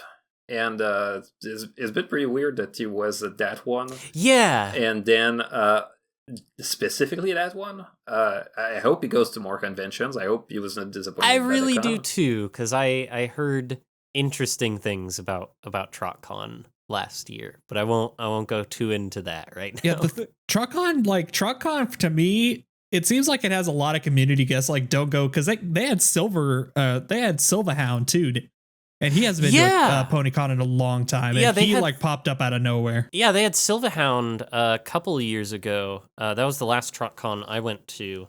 I got to see him in concert. That was awesome. Gosh, gosh. I would love to see Silverhound, because when I went to the only con I've been to that he was at was BronyCon 2017, and I missed his performance. I will say there were some things about that convention that were questionable, but the thing is, that concert was one of, if not the best ones I'd ever been to. That was actually when I really discovered Blue Brony, because I knew that he had worked on Missing Out, but I got to see his set, and I'm like, oh my gosh. When I heard his music, I'm like, that was actually probably the reason he ended up doing the thing for Bronius. It's because I went to that set and I was like, I need Cole to make a PMV to this music. that was my thing. And so when the whole idea for Bronius came up and we started talking about a theme, I'm like, oh my gosh, this is the time. This is the time. So yeah, it was awesome. Yeah. What were we talking about before? We got really sidetracked. I did mention things that we signed. That's true. Yeah, Larson signed a baby, I think, is where we left off. That's where we left off. Yep. Yeah, so and Larson signed a baby. That's when I was asking about the strangest thing you've autographed. And before that, we were talking about all the things we did at HarmonyCon. And you mentioned all the autographs you got. So... Yeah, there were. Yeah, that traces back to where we were. Yeah, there were multiple things being signed. Did you sign a whole lot at HarmonyCon, Minty? The average number. Okay, yeah, fair enough. I've never autographed anything strange. I've signed very few autographs in my life. I did when I went to BronyCon. I watched Little Shy autograph a dude's forehead, so that was funny. That's awesome. Oh, Minty, before we start closing up, because we are getting close to the end, is there any other standout things that happened at HarmonyCon that you wanted to mention? Well, there was that one thing we shot together that was hilarious the whole time. That's true. But I can't really talk much about it. Yeah.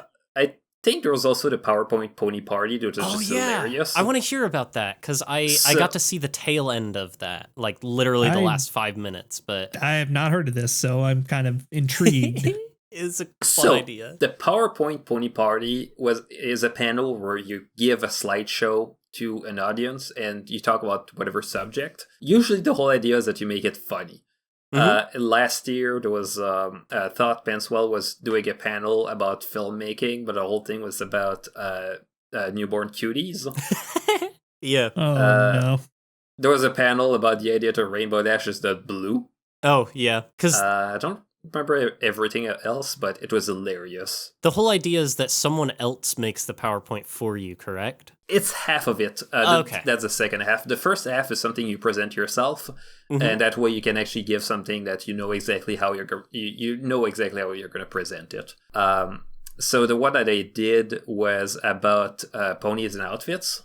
Yeah. And all the ideas is tracing back the science of how the idea that it's a world of naked ponies, but sometimes we put them clothes. So it was pretty funny just talking about the historical aspect of it and all the misconceptions. And of course, I talked about socks. Oh, of course. Yeah. And Minty has to talk about socks. My favorite part is the part where I talked about pants. The idea that... Do they wear pants like this or this? No. I was talking about the idea that covering cutie marks is kind of not very well seen because the identity just comes down to that. Oh. And the idea is that because of that, since they covered their cutie marks at the gala, the Grand Galloping Gala was actually a masquerade. That's probably really? why they. So that's basically why they struggled at making any connections. Huh. And at some point, I just had the funniest thing is that the idea of wearing pants is a sign of counterculture. And I had this scene from the rap, the Wonderbolts rap, where you have the. And I feel like they're so counterculture that those ponies not only wear pants, they wear underwear.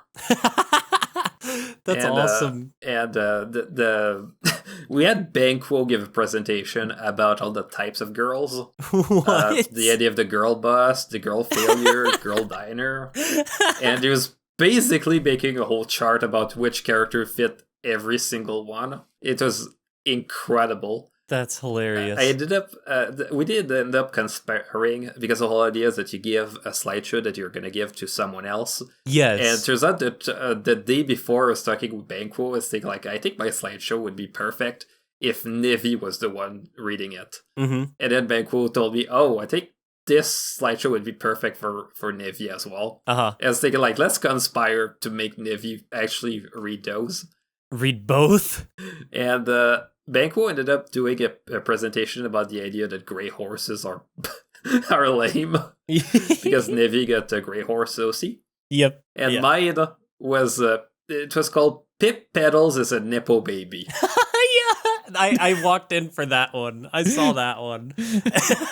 And I'm still facepalming at the fact I missed a very, very simple joke. Because I at some point I say, like, all the short genes comes down from her dad. I feel so bad I didn't think to mention that meant her dad was a short king. Oh my gosh. Phenomenal. Short kings rise up. I was thinking, like, I can't just end the panel with the idea of just calling Pip a Nippo Baby and that's it. So I just ended saying, like, don't feel bad. It's not her fault. Her mom is trying to help. Plus, that means Misty is like double Nippo Baby with a picture of her with Alphabetal and Opeli. Yeah. And then and while we're talking about Banquo, that's another person who now this was not my first time meeting Banquo at this HarmonyCon, but Banquo is another one of those people who's just like, he's so funny that it almost like makes you jealous being around him. Like he's legit, like he's up there with Winbur with just being one of the funniest dudes I've ever met. He has a phenomenal sense of humor. Oh yeah, if y'all have never seen Banquo's stuff, please go check him out on YouTube and subscribe to him. It's pretty weird because you don't really expect him when you see him. Like, looks like an average dude. And he just catches you out of surprise. Yeah. I remember the first time I met him was HarmonyCon 23, and like I saw him like walking around. And I was just like, oh, who's this guy? And then I saw his name tag. I'm like, Banquo. And then he showed up to the Out of Our Mains panel, and I called him out. It was pretty fun. If I remember that. Those are good times, man. HarmonyCon 23, those are good times. Banquo was a great guy. Man, we got so many cool friends. We got so many cool friends. That's what friendship is magic is about. Yes. Except for John like PMV. That I can't sucks. believe they made friendship real. I'm so glad that My Little Pony made friendship real because it was so popular. That was, man, I would love to talk about more because there were a few panels I was on that I had a lot of fun with, but I think we should probably start wrapping up here pretty soon. I think 10 more minutes and Cole's gonna like pop out of our monitors and like start cussing us out for all the work he has to do on this episode. Just strangle us. Yeah. No, but before we completely wrap up, I do have one more question. Very important. Very, very important. And there are wrong answers to this. Okay. Many wrong answers. There's one right answer. Best pony? Princess Luno.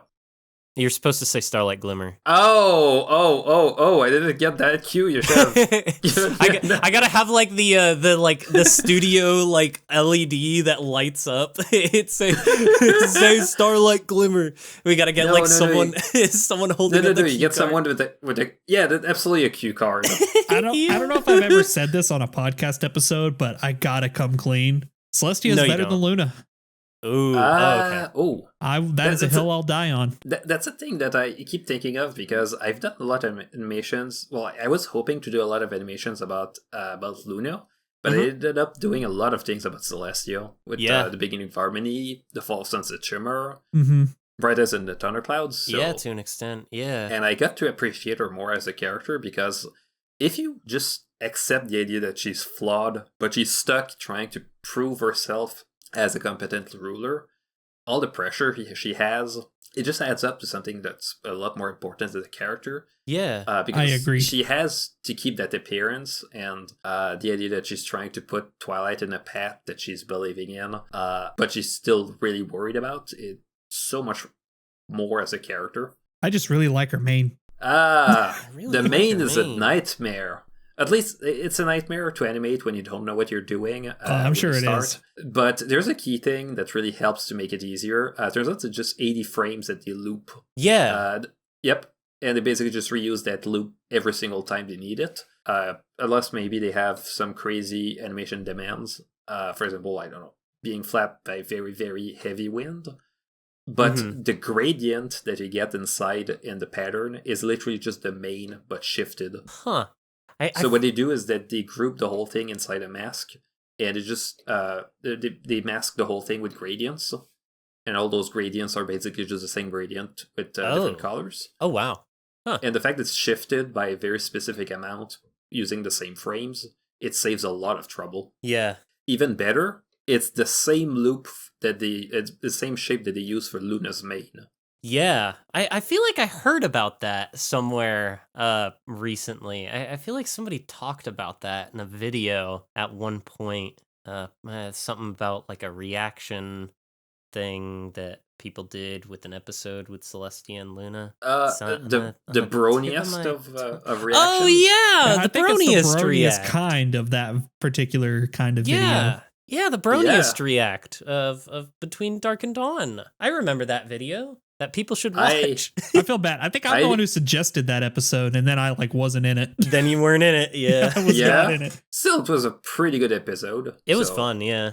Yeah. The whole thing with the series is that we have a rotating cast. Like, I say rotating, like they can jump in whenever they want. Yeah, it's not really anything like structured. It's really just like, hey, have you been on Broniest React before? Do you want to be in it again? Like, it's just going to open at the moment until I start getting, like, 30 people submitting footage. Then I'm going to be like, all right, maybe we got to figure out a system. But for now, it's pretty loosey-goosey. And remember, if you want to be in it, just DM Maynard 40 times nonstop. Please don't. We may need to edit that one out. If I mean Cole, get to work. I always say I'm honored. I went into a Trump impersonation. I always say, you know, I do. No, I always say I'm super honored that people want to be a part of it. But it's always difficult when people ask to be a part of it, because it's like, you know, if each extra person didn't exponentially increase my workload with it, I would want to say yes to so many people. But it's because it adds workload onto me. Basically, I'll say, I'll reach out to you if you want to be a part of it, if you're a good friend with me, and like if you're making pony stuff and you're an entertaining individual, there's a chance I might reach out to you at some point. Most of the people I've reached out to are people I know fairly well, or other people in the involved in Broniest know very well. It's a little difficult. It's a slippery slope, I guess. But again, super honored that people want to be a part of it, because it is a ton of fun, and I'm super grateful for everyone who agrees to be a part of it. It's so fun. So I don't want to be that guy, but I think we're at like we're like at an hour and 46 minutes.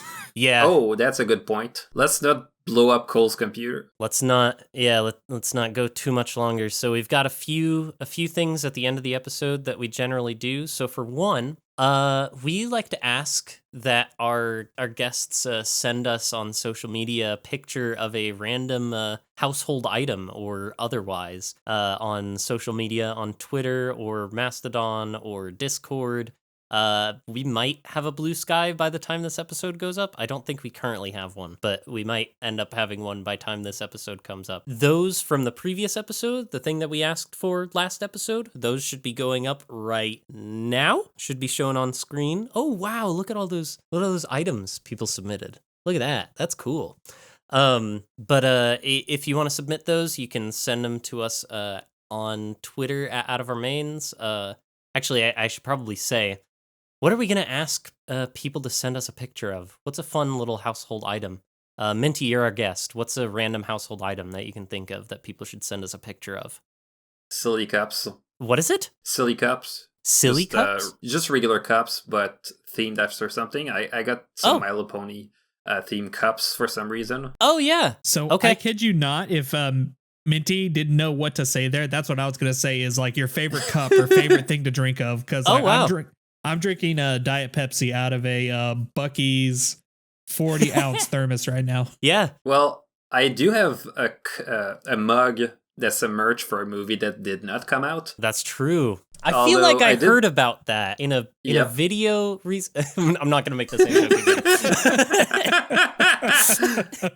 again. Running jokes. We love them. Yep. We love them. But yeah, so if you want to send us a picture of a silly cup, silly mug, maybe it can be pony, maybe it can be something else. Send it to us on Twitter. You can reach us at Out of Our Mains on Twitter or using the hashtag MainPod. That also works on Mastodon or on Blue Sky, I think, has hashtags. Does Blue Sky has hashtags, right? I think so. They do hashtags? You can also just at the account. Yeah, it's probably at Out of Our Mains Blue Sky whatever it is. If you're on Blue Sky, you'll know how to find us. But if we're not on there, I guess send them to me, Mr. Someone. But you can also do the hashtag MainPod. We'll definitely find them if you do that. Or you can join our Discord server and send it to us in our Send Pics chat. Also, the other thing we do at the end of every episode is a question of the episode. And I guess since Minty, since you're an animator, I think a good question might be, hey, what's your favorite fandom animation? Oh.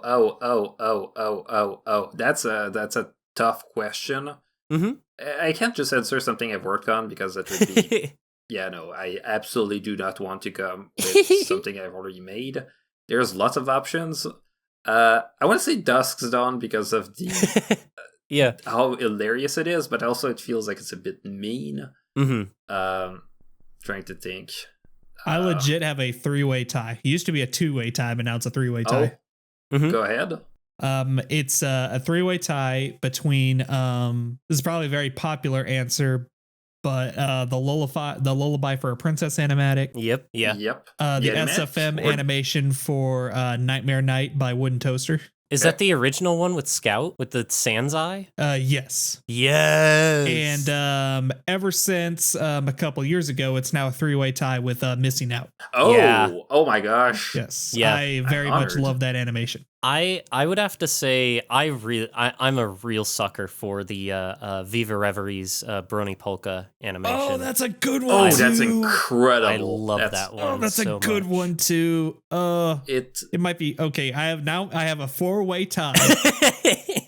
It's a great one. It's also interesting because technically that's a medley of already existing animations. Mm-hmm. So it's kind of like that's like the Lucky 7 item in Mario Kart as a song. Like it's all the good things you already like, but packaged as something that's but yeah, it's a good choice. And but it's also an original, like it's all in Viva Reveries style is the thing. Yep. So it's like plus it's cool.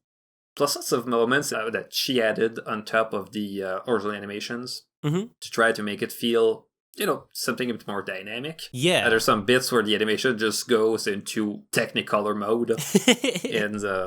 And the whole idea, the process is very simple. It's literally just the previous frame scaled back. So when you just throw them together, it just looks like the Stargate scene from 2001: A Space Odyssey. Oh my gosh! Crazier. Yeah. And this is incredible and feels perfect with the music that goes. Yeah. Because the song, the Brony Polka is just listening it on its own is just incredible. Yeah. I remember watching that the day it came out on Animated James's panel on his channel. Back at where there was no animation for it. But wow. Good good times. I remember the inspiration that they had for that, the animated James had for that one was before Weird Al was actually confirmed to be an episode. Like, there was some rumors, and animated James just said, like, let's do something around it. Yeah, this was just incredible. Yeah, it was very, very good. Yeah, Minty, did you have an answer for a favorite animation? I don't really have an answer. All good. That's one of the things. I can't say Lullaby for it's the dumbest reason. I've seen it 4 times in total, and I've tried to not watch it because I have the unconscious, or technically I say unconscious, I'm fully conscious of that, the feel that if I watch it too many times, I'm going to try to unconsciously try to replicate it. Oh, yeah. I kind of, as somebody who's done a lot of writing, like, I feel the same way about reading certain books. Yeah. You feel like if you look at it too long, it's going to just ruin you because you'll be trying to replicate it all the time. Yeah. And that's partly why I've been trying to avoid it, because I've taken, like, I don't want it to paint something that's just unachievable. Like, the animation is incredible. The song is amazing. Yeah. No, that's perfectly reasonable. It's hard to choose. There's a lot of good animations. But if any of you listening have an answer to that, again, if you're on YouTube, you can leave the answer to that below in the comments. Or I pointed down like we have a camera. I physically did that. Yeah, you can write that down in the comments if you're on YouTube. If you're listening on Spotify, there's a Q&A. And if you're on any other podcasting app, again, Twitter, Mastodon, Blue Sky, they all work. Our Discord also works if you want to put it in the episode discussion channel. But aside from that, I want to thank the people supporting us on Ko-Fi and Patreon. Shout outs to Sky Arrow. Thank you very much for supporting this podcast. Very much appreciate it. And if you want to support us, throw a little bit of money at us.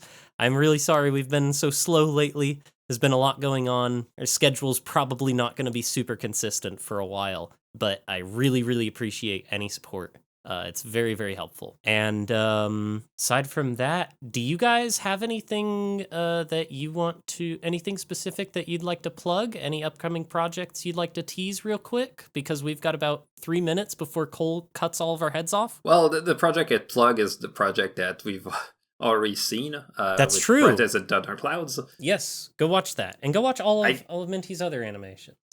Actually, there's one thing I would like to plug. If you click on the featured playlist that's on my channel, they are in chronological order, not in chronological order of release, just chronological order of the timeline of the story. Oh, cool. Since Bright and Thunderclouds is set right after season 3, it's on the playlist right after the Fall of Sunset Shimmer.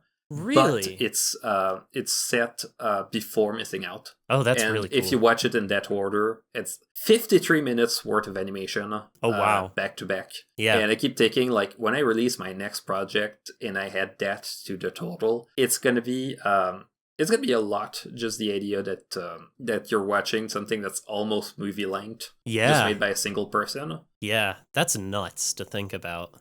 And I'm thinking of that too, because you look at it and you're thinking, like, lots of people think that to be able to fight Hollywood, they have to rely on artificial intelligence.